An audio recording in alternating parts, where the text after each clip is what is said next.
Hi, I'm Deborah, And I'm Lawrence. and in this video we're going to talk about how to go about getting a service dog for anxiety. So the first thing is you need to be under treatment for your anxiety by a doctor. Okay, so you have to, there are a variety of reasons for this, but one reason is that at some point you may need a letter from the doctor. This is not like if you're walking into a store or a restaurant, but at some point, like let's say you're going to college or you're in a lower year school, the school district is going to ask for a letter from your doctor. Since there is no registration and no certification for service dogs, this is pretty much what institutions go on to make sure that you actually have the right to ask for accommodations under the ADA. So the first thing, even before you talk to your doctor about whether a service dog is the best choice for you, is do your research. And this is not necessarily like scholarly research as far as digging in articles and stuff. This is, look at online communities for service dog handlers. So Reddit, different message boards.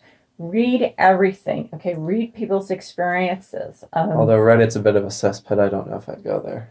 No, well, sometimes it depends what section. But like, for instance, I've looked at the section. Remember, you're not necessarily posting, you're just reading. Yeah. So read everything about service dog handlers' experiences, like everything. So this will give you a good picture. Also, watch videos on YouTube made by service dog handlers. These are really, really informative.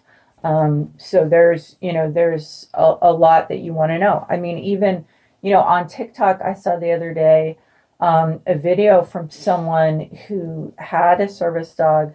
The dog got attacked for another dog, and so now has basically washed out, which means that they no longer can act as a service dog because they're so traumatized. Someone else I saw, for instance, they had the same experience, and their dog took 2 years of rehabilitation before it could act as a service dog again. So, those are the kind of experiences you want to know about, because you have to ask yourself, where a service dog fits in your life as a person with anxiety. So the next thing you want to do is research and think about the tasks that a service dog could do for your anxiety. So the reason to get a service dog is so that, because anxiety is limiting your life.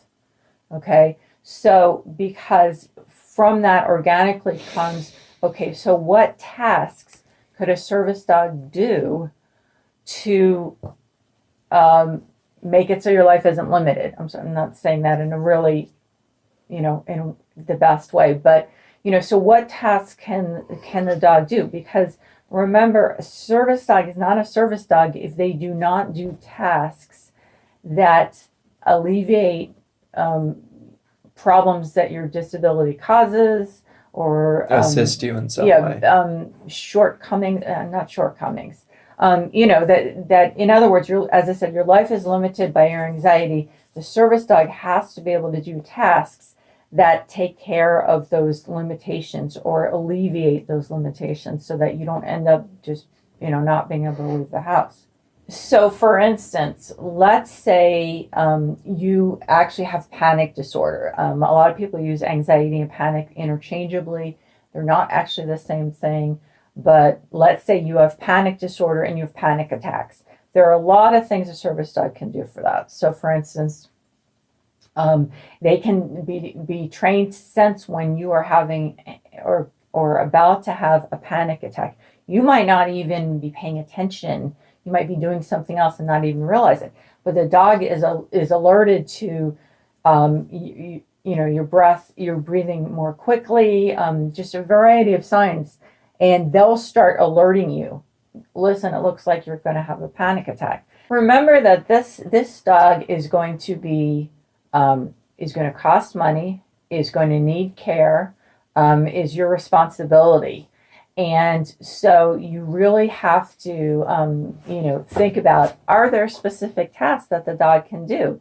If there aren't specific tasks that the dog can do to address your experience with anxiety or your life with anxiety, then this is not the best choice for you. So then the next step is to talk to your doctor. This is when you should have that list of tasks that you found out that a service dog can do to address the limitations that anxiety has placed on your life. So if you just go to your doctor and say, I think I want a service dog, their first choice, they're most likely to try to talk you out of it if you don't have anything to back it up. You say, listen, I've done this research, here are the tasks that the service dog can do.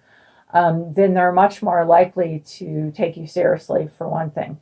If your doctor agrees that a service dog is a good option for you, then the next thing you want to do is start researching not only breeds of dogs to find out which breeds are the best service dogs, but also you need to start researching, how do you buy a dog, unless you and your family have bought a dog before, because obviously you're not going to buy one at a pet shop. So, even if okay, I'm going to go to a breeder, then you still have to look into the breeder. So, for instance, you've narrowed it down to what breed of dog you want. You're looking at breeders. So, find 2 or 3 breeders that breed the breed you want. And what you want to do is get from them references of people who have bought a dog from them to check. Because the most important thing is, in this particular instance, is... Oh, hey, it's raining. Yeah, it's been raining. Remember, this dog is going to be your responsibility. And one of those things that you don't want to have to deal with, if at all possible, is a dog that ends up with like a serious, expensive medical condition. We had a dog who we actually got from a breeder that ended up having, a serious medical condition. So definitely you want to investigate the breeders, because this is something that, this is no small thing. The dog could end up having a condition that throughout their whole life. And obviously that would limit the dog's ability to be your service dog. So coming up, we're going to have one video that's an interview with the daughter of a friend of mine who trained her own service dog. And then we're also going to talk about training your own service dog and what are some of the best ways to go about it. Well, anyways, if you enjoyed the video, you can give it a like. If you didn't, you can give it a dislike. If you want to say anything at all, you can leave it in the form of a comment. And if you want to see more, you can subscribe. But in any case, we hope that you have a nice day. Take care. No, it just started. Okay. It's been raining for 2 days. But it's actually raining.